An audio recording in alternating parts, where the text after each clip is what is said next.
Wake up, today's gonna be a good day. Wake up, today's gonna be a good day. Wake up, today's gonna be a good day. Hey guys, Bushcraft family back again with another video, and hopefully this is a very helpful one for those who may be preparing for bad times that may come, or kind of not. It all depends. It might be just preparing to be off-grid type of thing, but you never know, and that's why we do this stuff. We try to prepare for these things.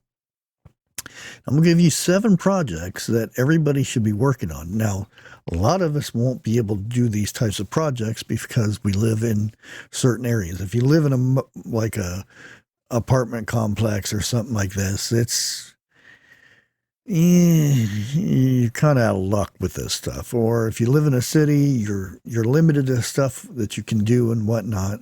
There are ways around it, kind of, and we'll talk about that. Now, everybody should be kind of getting materials and things that would come in handy during certain situations, such as things for hygiene, medications, flashlights, batteries, first aid kits, tarps, plenty of cordage, things like that. And hopefully where you live, you have access to where you can have gardens or bucket gardens, whatever the case may be, so you could have ways of feeding yourself. Now, one of these ways is a greenhouse. Yes, if you can find a way that you can make a greenhouse, be it in your backyard, or you have plenty of property to where you can build a big greenhouse that you can have food all year round. That is such a plus. And the more you can more food that you can continue to grow, the better. And now the next one, not too many people think about this, but build yourself an outhouse, a composting toilet, something in that nature. Now, like I said, if you're living out in the country, it's not that hard to build an outhouse. You just dig a hole, make sure it's deep enough, and build a little foundation and a little tiny house for privacy. You set it over that hole, and you can put stuff in it to help break down the ickies that get deposited in that hole. Sawdust, leaves, things like that, grass clippings, all that stuff can be tossed down in there. Not too much, just enough to where it'll help break that stuff down. If you're living in the city or something like that, it's kind of hard for you to do something like that, but there are ways of doing it. You can have just a 5-gallon bucket with a pool noodle. You can set down on it. You can get sawdust bedding for animals and stuff that you can put in there to help mask the smell and break things down like that. Of course, there's always composting toilets that will do this for you. They're a bit pricey though, but something to think about. The next one is a herb garden. Everybody should have a section of garden space just for herbs, just for cooking. But some of those cooking herbs are also good for medicinal things, like making tinctures and things like that. Oregano, put it with some olive oil or something like that. That's one of the best antibiotics. If you're feeling sick, just take a little of that. And like I said, I'm not a doctor, so get all this information for yourself, what you're going to be growing, all kinds of good remedies and things that you can just grow in a little box off to the side. Now, our next one here, I kind of combine this into two here.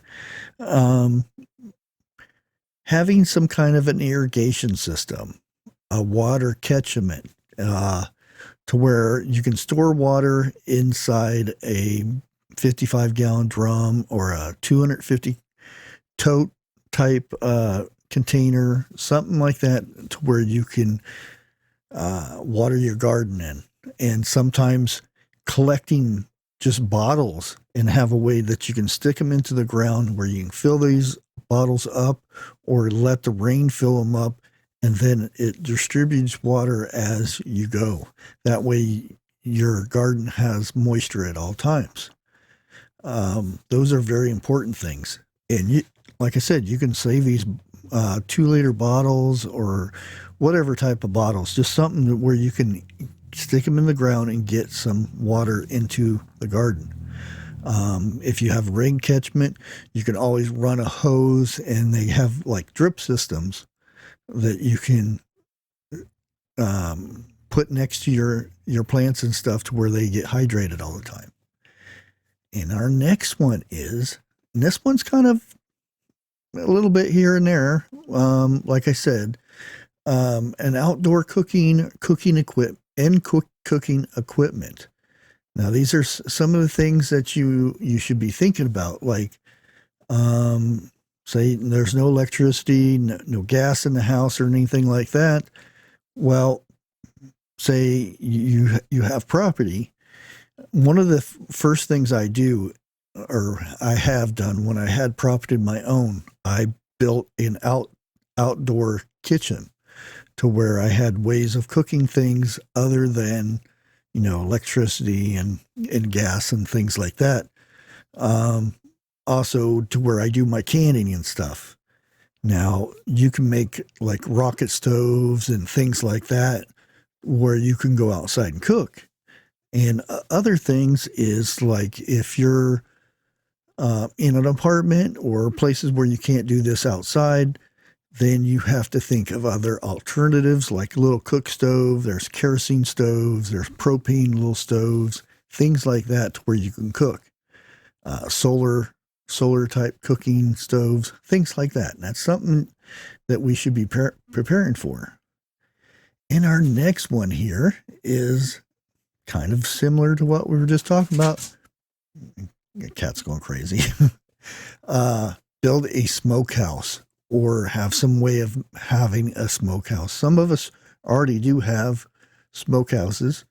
Like if you have your own land and everything, you can build a really good sized cookhouse or smokehouses to where you can get an old wood stove set to the side and have that smoke going into that house, and it slow cooks all that meat and preserves it. You can do cheese, you can do all kinds of stuff in that. And it's a very good way to preserve like fish and things, all kinds of stuff. And you can make jerky. There's just unlimited stuff that you can do in a smokehouse. But it's one of those things that we need to think about, just like the others. And our other one here is kind of in the same ballpark as the rain catchment, but you have all this water that you're collecting and everything, but you just don't want to go out there and start drinking on it. So you want to build some sort of filtration system, purification system, those types of things. There's many different versions. I'm not going to go through all of them. There's one that takes out bacterias. There's ones that take out, harmful chemicals that are unfortunately in the water now in my area. But things like that. Some things that you can put in, like I said, bucket or buckets to filter all this stuff out. That's some of the things we need to think of, just like I said on the other ones. And there you go, guys. That is our 7 things. Did I go through 7 already? 1, 2, 3, 4, 5, 6, and 7. Yeah, I went through 7, and the cat's going crazy again. But now it's that time. You've made it to the end of this video. Now I want you to go to the comment section, and I want you to tell me some of your ideas that we should be building to get ready for something that may come or may not come, but still can be very useful. Like if you're going off grid, there's a lot of little projects and things that you can build that will help throughout your day and stuff like that. Until next time, guys, God bless.